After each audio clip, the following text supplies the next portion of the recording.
প্রিয় শিক্ষার্থীরা, Lakers public school and college কর্তৃক আয়োজিত অনলাইন ক্লাসে তোমাদের সকলকে স্বাগতম। আমি শামীম আহমেদ, প্রভাষক, গণিত বিভাগ। আজ তোমাদের দ্বাদশ শ্রেণীর উচ্চতর গণিত প্রথম পত্রের আমরা যুগজীবনের উপর একাধিক ক্লাস করেছি। তোমরা প্রত্যেকে ক্লাসে উপস্থিত ছিলে এবং ক্লাস করেছ। তোমরা প্রত্যেকে বই খাতা কলম নিয়ে বসো। আজকে আমি নতুন আরেকটি অধ্যায় 10 জি যুগজীকরণ অর্থাৎ কিভাবে ক্ষেত্রফল নির্ণয় করতে হয় যুগজীকরণের মাধ্যমে সেটা করব।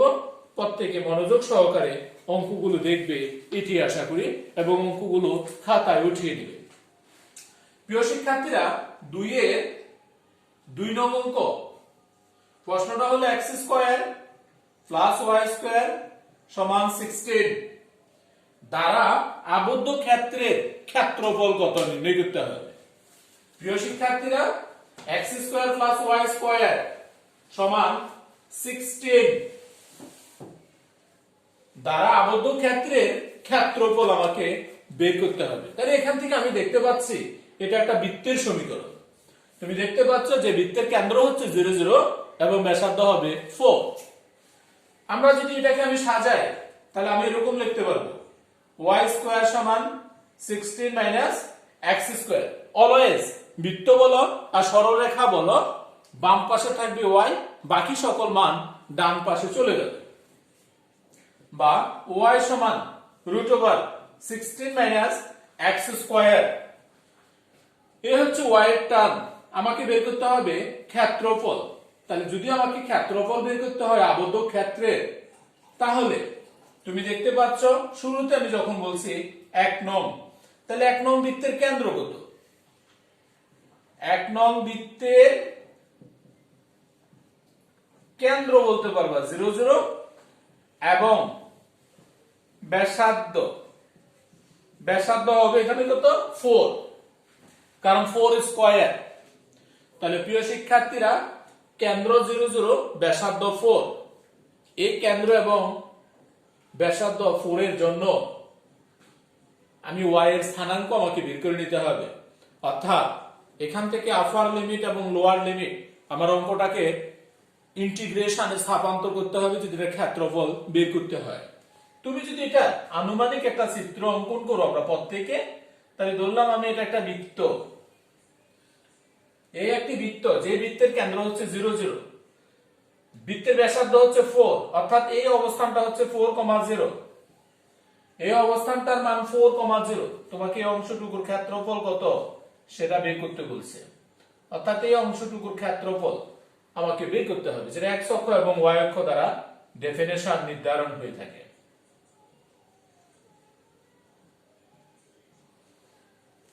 এখান থেকে যদি আমাকে ইন্টিগ্রেশনের জন্য আপার লিমিট এবং লোয়ার লিমিট নির্ধারণ করা হয়, তাহলে একটা x আর একটা হচ্ছে y। x এর ভ্যালু একটা আছে 0, y এর ভ্যালু তখন 0।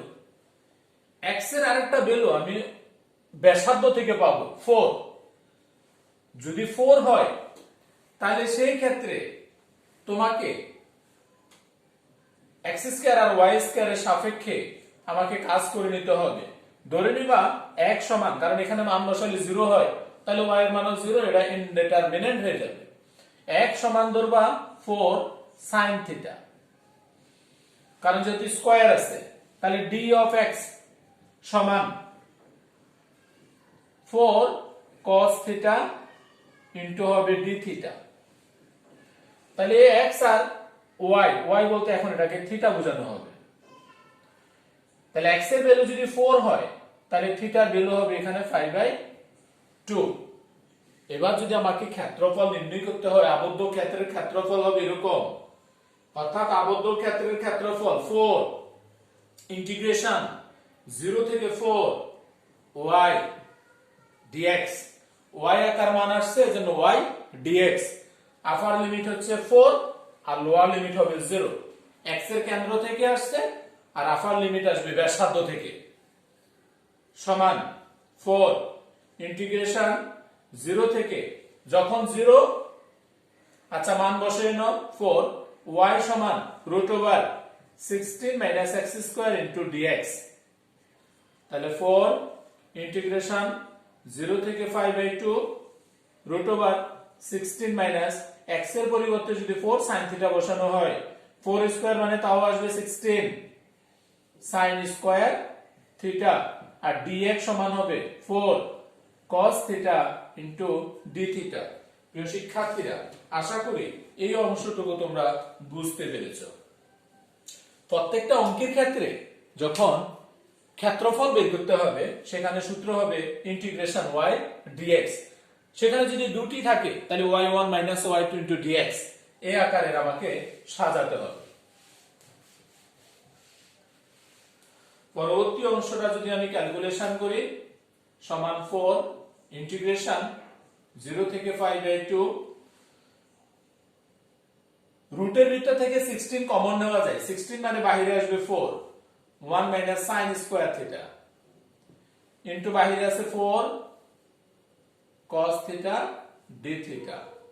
এখানে 4 এখানে 4 16 4 16 64 0 থেকে 5/2 রুটের ভিতরে 1 মাইনাস sin স্কয়ার থিটা মানে হচ্ছে cos স্কয়ার থিটা অর্থাৎ cos থিটা, সামনে আছে into cos theta of d theta সমান 32 ইন্টিগ্রেশন 0 থেকে 5/2 এখান থেকে একটা 2 নিয়ে গেলাম তাহলে হলো cos square theta into d theta.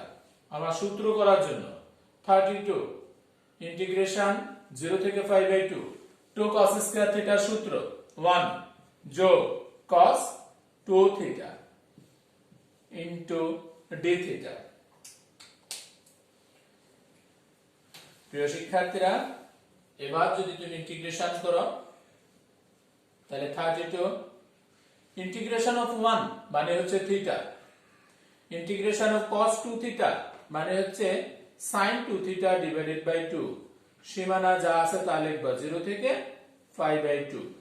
একবার তুমি আপার লিমিট বসাবা আবার তুমি লোয়ার লিমিট বসাবা তাহলে 32 আপার লিমিট বসালে 5/2 প্লাস লোয়ার লিমিটে মান হবে 0 মাইনাস হবে 0 অর্থাৎ 32 ইনটু 5/2 সমান 16 5।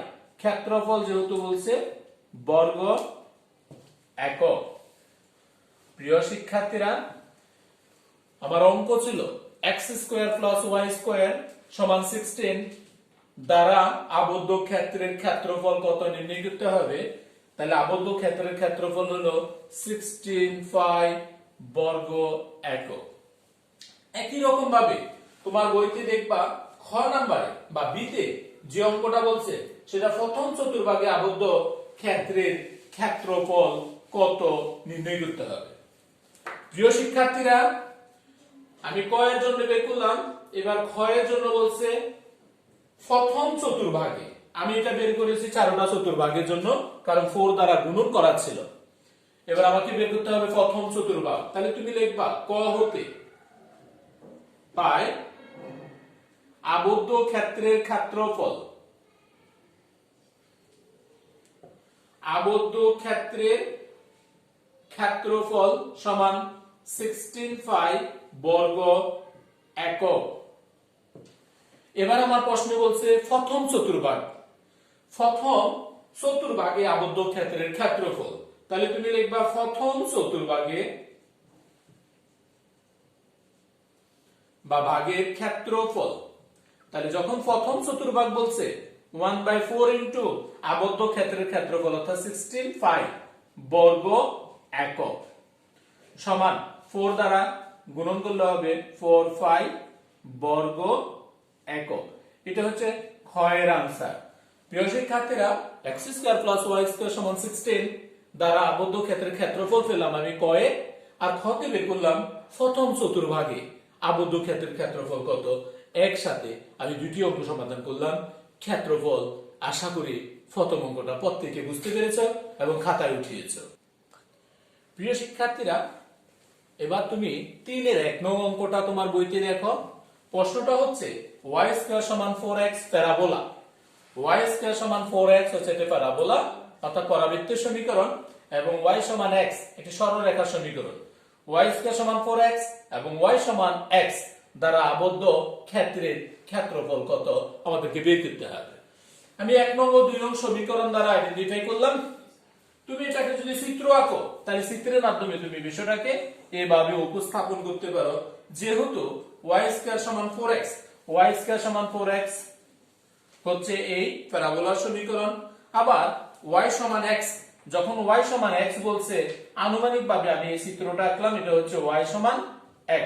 তাহলে তোমাকে আবদ্ধ ক্ষেত্রের ক্ষেত্রফল যখন বের করতে বলছে, অর্থাৎ এই অংশটি y সমান x মূল বিন্দুগামী সরলরেখার সমীকরণ, এটা হচ্ছে y সমান x সরলরেখার সমীকরণ।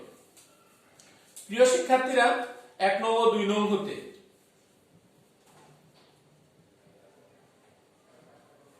1 নং ও 2 নং হতে পাবা যে 4x, কারণ y স্কয়ার সমান 4x, y স্কয়ার সমান যদি 4x হয় তাহলে তুমি 2 নং কে লিখতে পারবা y স্কয়ার সমান x স্কয়ার, অর্থাৎ 4x সমান x স্কয়ার, বা x square minus 4x equal 0, বা x কমন নিলে x মাইনাস 4 সমান 0।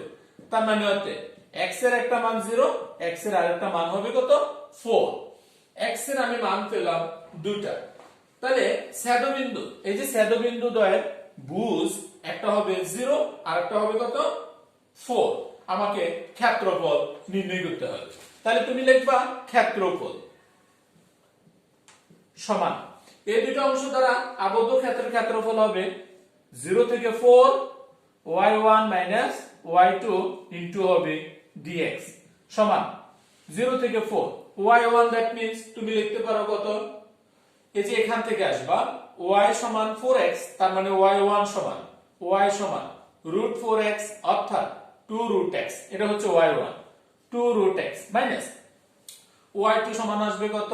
এই যে y1 y সমান x, অর্থাৎ এটা x ইনটু dx। প্রিয় শিক্ষার্থীরা, 1 নং এবং 2 নং থেকে জাস্ট y এর ভ্যালুটা যেটা সেটা হবে y1 এবং y2। আশা করি তুমি এতটুকু বুঝতে পেরেছো। দেন যদি পরবর্তীতে আমি ক্যালকুলেশন করি, সমান ইন্টিগ্রেশন 0 থেকে 4 2 root x dx minus integration 0 থেকে 4 dx, 2 বাইরে আসবে, ইন্টিগ্রেশন 0 থেকে 4 root x dx মাইনাস 0 থেকে 4 of dx সমান 2, এটা হবে x এর power half, half plus 1 divided by half plus 1, limit লিখতে হবে 0 থেকে 4 মাইনাস x 0 থেকে 4 সমান 2 ইনটু x এর পাওয়ার 3/2 ডিভাইডেড বাই 3/2, লিমিট লিখবা 0 থেকে 4 মাইনাস হবে 4 মাইনাস 0, 2 ইনটু এটা হবে 2/3, x এর পাওয়ার যদি 4 লেখো 3/2 মাইনাস হবে 0, মাইনাস এর পেলাম আমি 4। সর্বোপরি তুমি এই কাজ করলে যা পাবা, এই কাজ করলে আমি যদি একটু সাজা লিখি 4/3, এটা 2 স্কয়ার অর্থাৎ 2 কিউব মানে 8 মাইনাস এর হলো 4। এখানে যেহেতু 4/3 দ্বারা গুণন করবা তাহলে সর্বোপরি তুমি মান পাবা 8/3 বর্গ একক। প্রিয় শিক্ষার্থীরা, আশা করি একটি পরাবৃত্ত এবং একটি সরলরেখা দ্বারা আবদ্ধ ক্ষেত্রের ক্ষেত্রফলের অঙ্কটা প্রত্যেকে বুঝেছো এবং লিখে নিয়েছো। এইভাবে আমরা পরের অঙ্কগুলো সলভ করব। প্রত্যেকে ক্লাসে উপস্থিত থাকবে এবং ক্লাসগুলো দেখবে। ধন্যবাদ সবাই।